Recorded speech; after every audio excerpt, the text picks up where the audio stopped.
Let's break it down because what's happening here isn't just some minor policy tweak.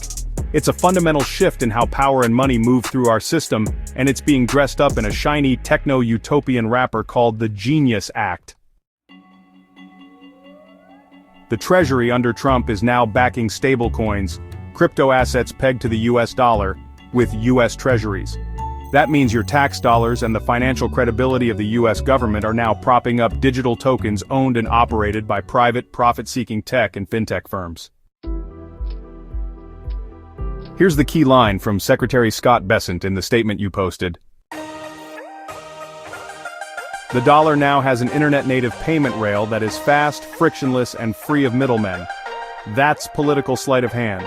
It sounds efficient, modern, but what they're really saying is, we're cutting out the institutions of oversight, like banks and regulators, letting billionaires and code decide how money flows. US Treasuries, traditionally a bedrock for national savings and retirement stability, are being repurposed to legitimize and stabilize private crypto tokens. This is like handing over a power plant to a hedge fund and calling it an energy revolution. The genius of the US dollar was always its stability, oversight, and the public trust. Now they're hijacking that reputation to give credibility to blockchain networks where transparency is selective, oversight is minimal, and risk is dumped on users.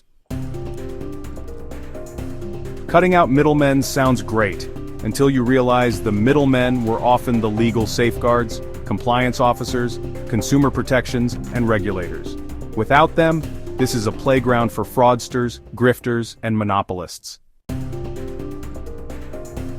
The claim is that this is internet native and democratized, but in reality it sets up a handful of platforms to be the new banks, the new tax collectors, the new identity enforcers, and they are not elected, accountable, or even transparent.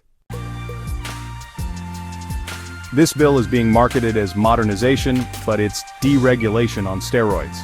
The idea is to bypass the slow, inefficient mechanics of existing governance and instead automate compliance and monetary control through code. In practice, this enables, programmed money, tokens that can expire, be frozen, or redirected. It also means surveillance finance, where your transactions are tracked in real time, and walled gardens of economic activity, where you have to use their token or be left out. This is not a move toward freedom, it's a digital enclosure movement. It's really a privatization of currency infrastructure under the guise of progress. Speak out. This needs to be called what it is, a hostile takeover of public monetary infrastructure by private interests under the guise of innovation. Watch the regulatory capture. The same people who pushed crypto deregulation, got rich and jumped ship during the crashes, are now writing the rules. This is honestly a blatant revolving door moment.